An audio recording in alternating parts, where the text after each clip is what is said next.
Now we're rolling. Damage Plan MMA podcast. I'm Jason, as always, my co-host, the voice of MMA in Utah, Zack Partridge. What up, dog? What up? Fighter Spotlight number 3 for the day. Welcoming back the Fijian teddy bear. Is that the new nickname? Yes. The Fijian teddy bear. You guys were going to notice that. Oh, I noticed it. We noticed everything. I noticed it. Before we even went live, I'm like, oh, the Fijian teddy bear. He changed his name up a little bit. I'm just kidding. I'll switch it back later. Fiji. Don't you dare. So did you end up setting up a thing to sell some shirts? That I saw some mock-ups, some logos. Okay, so I did. There's been some kind of mix-up in it. So I have the link. I had the link posted, and then I got an email from Teesprings, and I was like, "Oh dang! I hope no one's bought anything yet." so yeah. You're still working out some kinks with it. Yeah, I gotta fix something first before we finalize it. All right. It's print to go, so I don't have to have a lot of capital down, I guess. Yeah, that's always the best. Yeah, that's always nice when you can find little outlets like that, so you can still make a little bit of money. Yeah, they look really cool. You'll have to let us know once it's up, so we can. Yeah, I'll support you. I'll make sure I do that. Yeah. So September 18th, man, back in the cage. Come on, man. Well, let me tell you, this is gonna be my 6th fight this year. 6th fight. The first 3 were not sanctioned.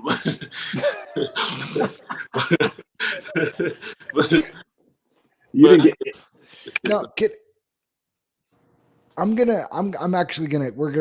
I know you weren't expecting this, but so the first handful, you fought for the street beefs, right? They're the famous YouTube thing. So you guys don't get paid for that. No. So I actually have a serious issue with the street beefs guy. Oh shucks, which guy? Wait, what? Homeboy has 2.7 million followers on YouTube. He's making bank. And he doesn't kick you guys back anything? Okay. Whoa, hold on. He actually helps a lot of people, but technically he can't pay fighters. That's the only way they're still able to do these. Okay. I see what you're saying. We don't get paid to fight, and I didn't do it to get paid. I did it for exposure and experience, right? I had a lot of questions that I needed to ask myself if I was going to do this. So that's why on my first fight, I asked to fight the biggest guy there. Right? I needed to ask. Of course you did. First of all, let's say, can I still take these hits? So when I took these hits, it's like, do I like these hits? So I had a bunch of questions I needed to ask myself. Now, Scarface does a lot for the street beefs community. He helps fund a lot of fighters that they go out of street beefs and fight amateurs. So he'll pay for plane tickets. He'll pay for a lot of stuff. So he's not just a greedy slime ball like I thought he was. No. He does a lot. That's cool. Tried to pair up with some other promotion, BLK Prime. It didn't work out, but those guys were paying the street beefs fighters a lot of money to fight for them. So he might not be able to pay fighters directly, but he's taking care of a lot of people. He's taking care of them. Cool. That's makes me feel a lot better because when I saw that and you told me that and I started doing some research and I've seen him on TikTok, all these people will always be like, I can fight you and whatever. And he'll be like, he'll always get on TikTok and invite him. He's like, hey, if you want to fight, if you want to fight this person, we can set that up for you. So it's a legit fight and not just whatever. And he's always doing that. And then I was looking at it. I'm like, man, this dude, I went and looked him up. I'm like, this dude, 2.7 million subscribers on YouTube. I'm like, he's making bank. I'm like, if he's just pocketing all that, but that makes me feel a lot better to know that he does give it back to a lot of fighters and helps them out. And by the way, I'm okay if he's making some money. He puts in his work. I'm okay with that. He built it all. I'm just but man, so it makes me feel better that he's giving back a little. Just to paint a picture on it. the West Coast branch has about like 3,000 fighters. Yeah. You know, so yeah, that's crazy. that's crazy. If he's got to pay, I mean, even if you're just paying everyone $10, that's Yeah. yeah, that's crazy. So Fiji, I'm sure you've seen this because I know you follow MMA, but you saw Jorge Masvidal started up his promotion with his backyard fighting. absolutely, Bare knuckle MMA. Bare knuckle MMA. yeah, that's Is that on the horizon? Could we see Fiji in Florida?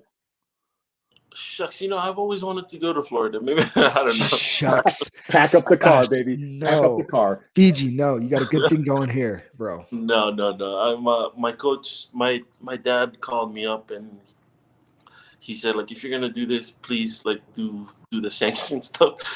I was like, look, I will try my best to do that. You know, as long as they don't do another shutdown and they shut down all the fight promotions again, I will be here fighting locally.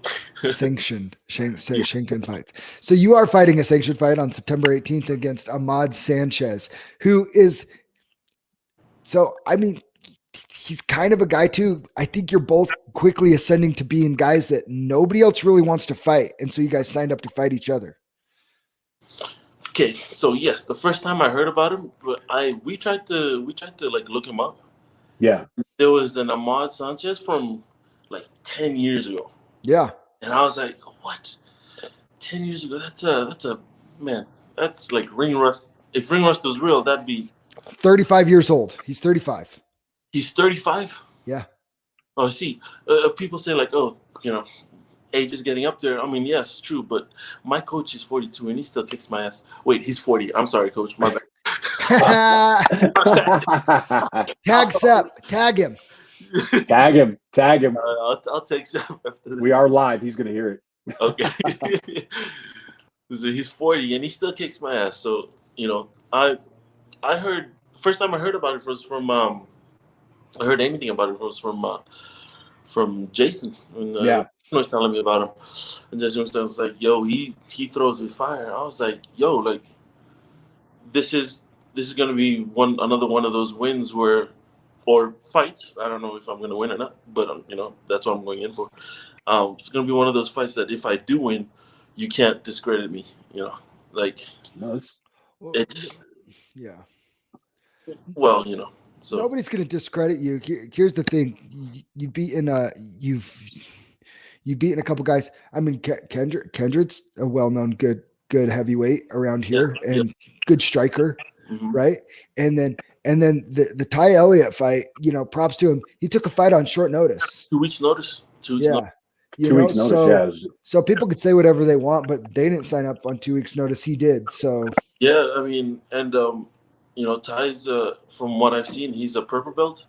So jiu-jitsu, yeah. Just purple belt, you know, so I mean, he has his own skill set. I have nothing but respect for the both of them. You know, Kendrick keeps saying like he wants that rematch, but he's going down to 205 now since after the announcement. Yeah. Yeah. But I would have been happy to give him the rematch if he wanted. If he had beat Meek. Meek. Yeah, Meek. I heard that might be a future fight that you might be interested in, Fiji. Not looking past Ahmed by any means, but maybe that's a fight you'd be interested in the future. Yeah, I had a couple of drinks that night, and you were a little fired up, man. You caught me off guard. I was like, oh, uh-oh. I was standing up there, and I was like, yo, that's my bro Kendrick. And then, you know, two heavyweights come out like that. Like, dude, 217 throwing at you, and if he's got his weight behind that, it doesn't matter who you are. Oh, yeah. If he hits the right spot, it's like lights out for anybody. Yeah, that absolutely. probably put me too. So he caught him. Yeah, he caught him right behind the ear too. It was like the perfect.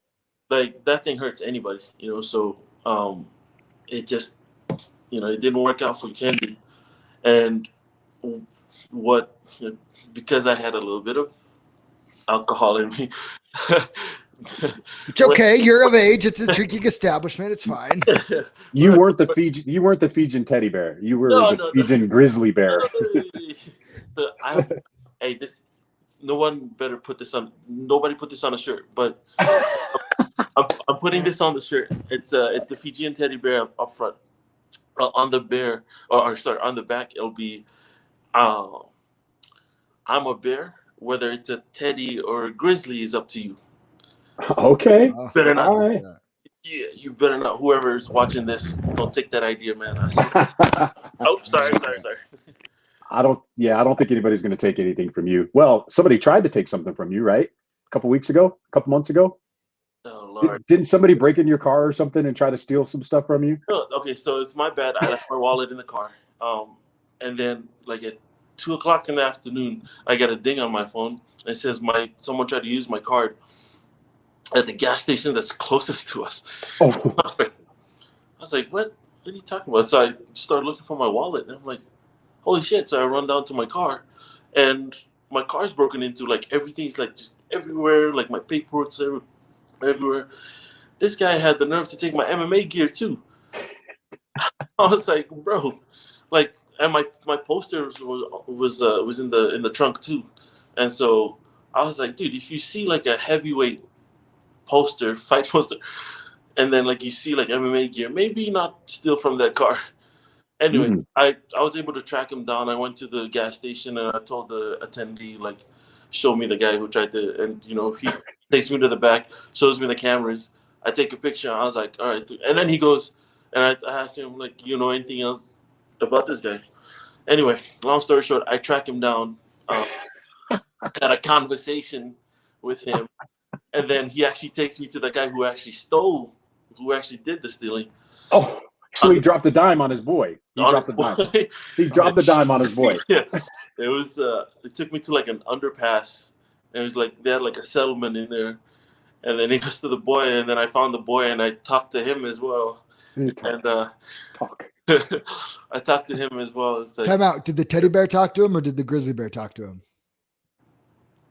Oh, I hope this doesn't get me in trouble, but the grizzly talked to him. The grizzly talked to him. Well, I mean that could mean anything. So Yeah, I mean, exactly. we're not doing any incriminating here. No, not at all. Just asking.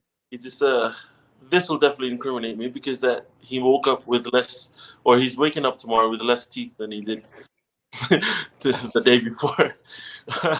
Dude, you can't steal. Like, I'm a single at the time. Like, I'm a married man, but I'm the only one working.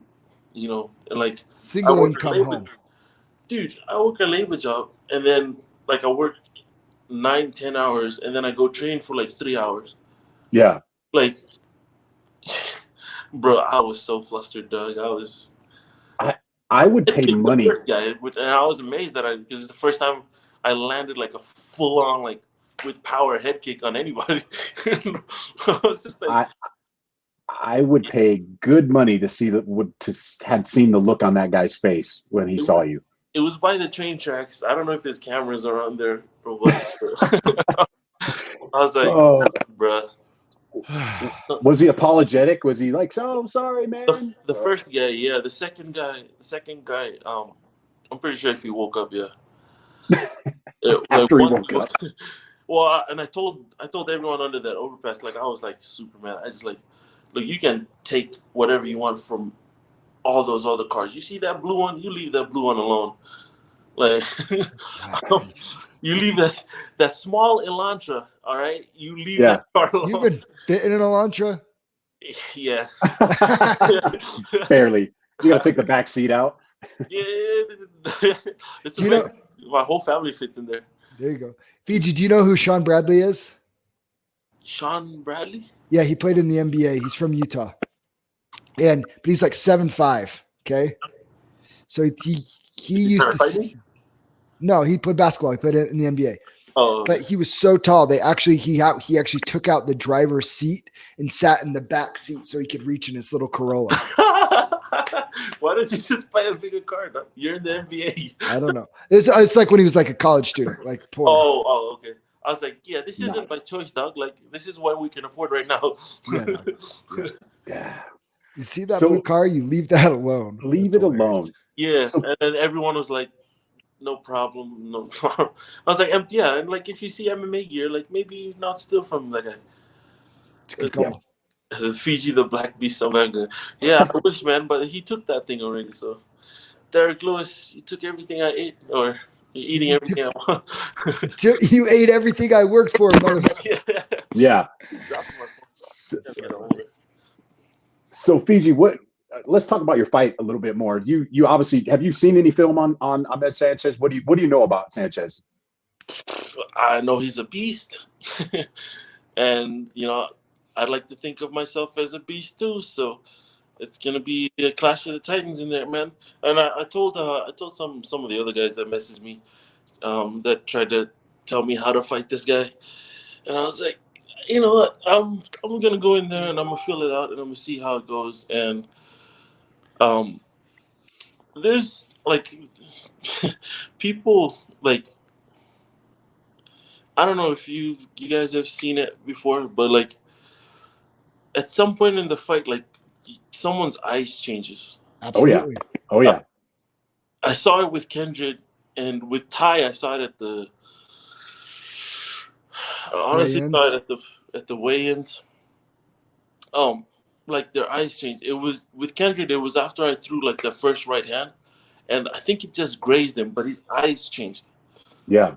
And that's when like the sequence happened. That fight sequence happened. But I'm gonna go in there and I'm gonna do everything I can, to beat this guy. My coach has like so much faith in me, dog. It gives me so much confidence. Yeah. So I'm like, yo, let's go, dude. I got faith in you.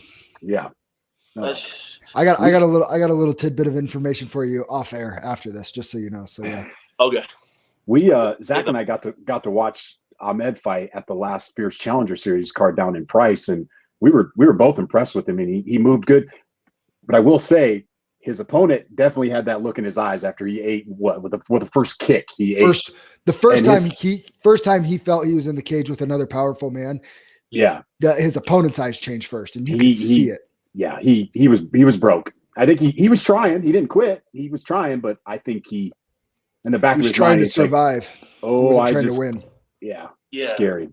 This should be a great fight, man. We've been talking about it since it was announced that this could easily headline a card, in my opinion. Absolutely. Oh, I told you, I thought this should be for a heavyweight title. Yeah, that too. Who is a heavyweight champ? Do we have a heavyweight champ? Oh, because Cavender went pro. It was Cavender, Kent. Well, it's Amy. You're talking Amy. Amy, that's right. That's right. That's right. It's Kent. That's right. Oh, Mafaleo. Mafaleo, yeah. Yeah. Okay. Have you trained with him? No. I think when I first started training at the gym, Kent was the heavyweight champ. Yeah. So my coach mentioned him. He was like, "Yeah, I think you might be running into Kent."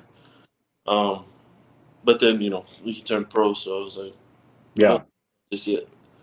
Yeah. The plan for this year was to get all my amateurs out of the way, and then turn pro by the end of the year. I'd love to turn pro with that SteelFist belt around my waist. Let's do it.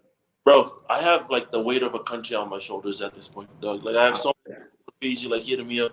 Like I don't know if we hit 1 million yet, but it's still heavy, man. So, I'm coming in like with. I feel like Captain America when he's representing the United States. Like, I like it. You represent him well, Fiji. Yeah. Some people were like, "Yeah, you must not like the U.S." I was like, "Bro, like, don't get it twisted. Just because I saw that, yeah. I was like, "Nah, dog, I can love 2 places at the same time. What the hell are you talking about?" It's all good. So, are you looking to go pro after this next fight, or you want to get a couple more under your belt? Nah. I'm thinking as soon as I get the belt. Although Mason said hi to me, so Mason wanted to run it one time. Maybe we can run it one time before I turn pro. As Mason's teammate and somebody that loves him very much, he needs to go to 205. Wait, how heavy is Mason? He's down some weight and he needs to be at 205.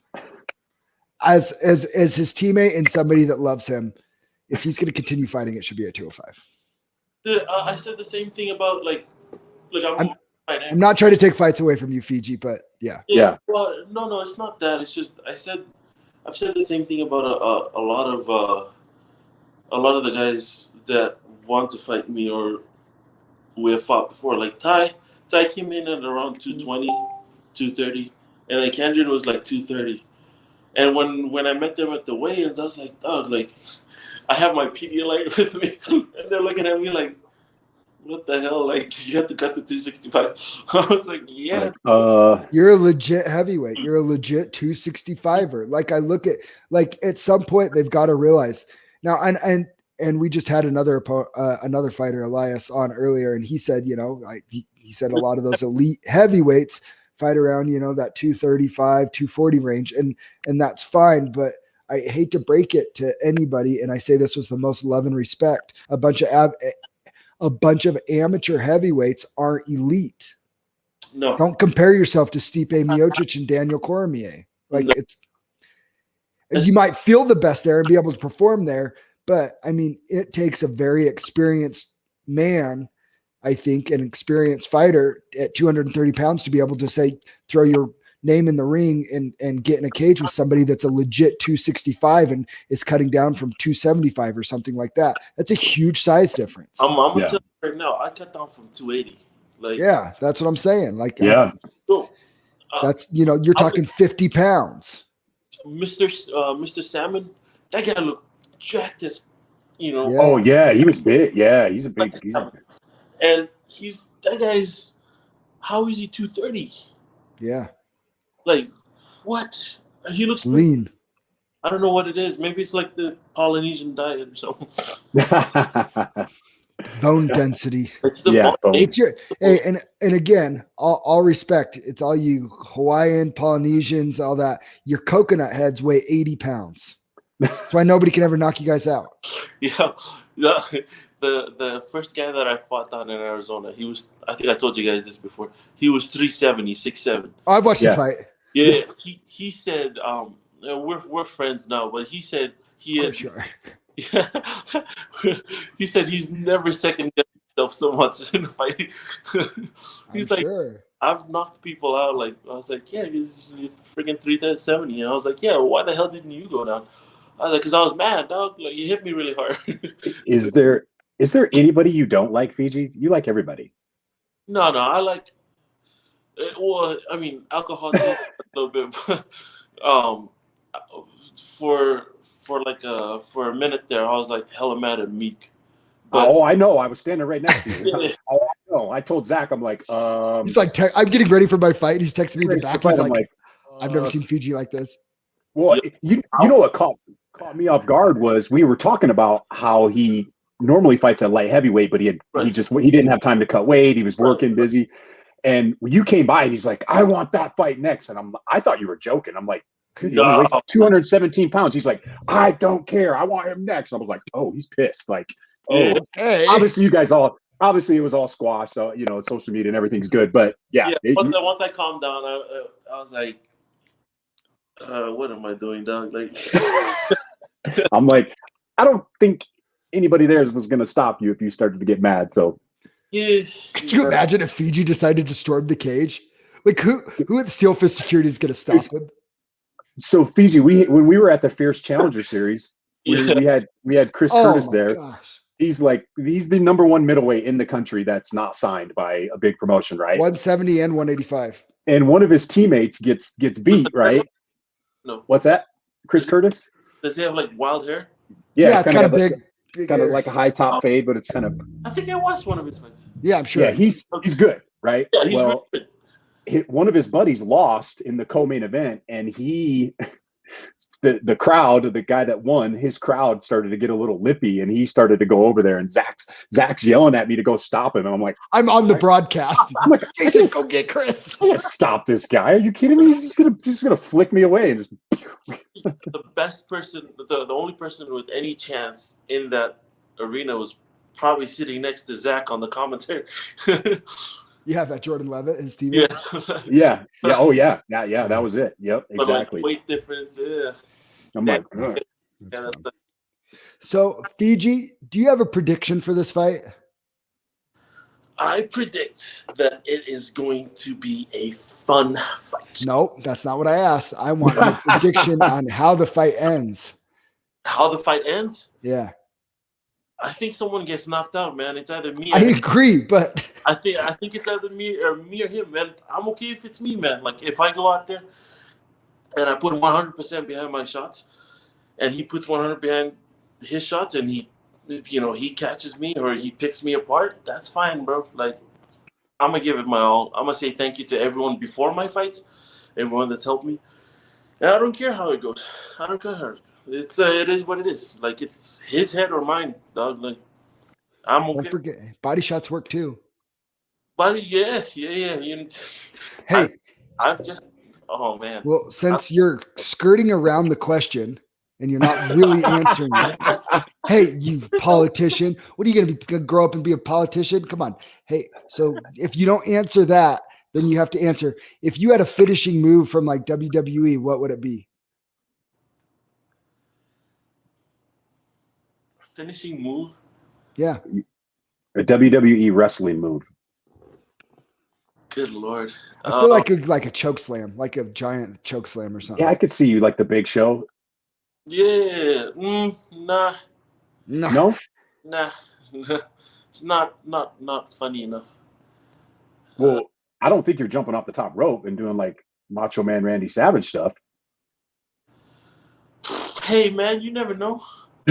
I don't know, like something with cheesecake. What are you gonna do? Pie him? Pie him with the face. I don't know. Nah. Look, I don't like. I'm not a tough guy. I'm not gonna come out here and say like I'm a tough guy. Gosh. No, Fiji's too nice, man. Stop. I'm not a tough guy. You're one of a kind, bro. Go tell that to the guys under the bridge that you said you could steal from anybody else, and when your buddy wakes up. Oh shucks! I shouldn't have told everyone that story. Oh man, you're one of my favorites, Fiji. Bombs, but someone's already taken that too. He's from Hawaii. Do you have any sponsors you want to give a shout out to before we let you get out of here? Man, I just want to shout out to Jim, IMMA. Please swing by Jason. I know we have that bet that's going on, so you get to wail on me for 3 minutes. I don't know if I agree to that. I don't know if I agree with that. Yeah. Dog, like I have to run with it. Hey, yo, Cheesecake Factory, sponsor your dog, bro. Like, oh yeah, that's a great get. That'd be a great sponsor. Yeah, like come on, dog. Like free food. I bet you like 3 or 4 people went and bought cheesecake that night. Like because of you. Hit me up. And then obviously you guys, thanks. I love coming on the show and talking a little smack here and there. So you're one of our favorites, Fiji. We appreciate it, man. You're one of a kind, brother. Well, we will see you September 18th. Those of you guys that don't have your tickets, reach out to Fiji, the Fijian teddy bear, get your tickets. This one will sell out quick. So I'm gonna post it on Facebook right after this, actually. Roger that, man. Well, we will see you September 18th. Thanks again for joining us. It's always good to have you on the show. Thank you. Yeah. Right on. We will. And we are out.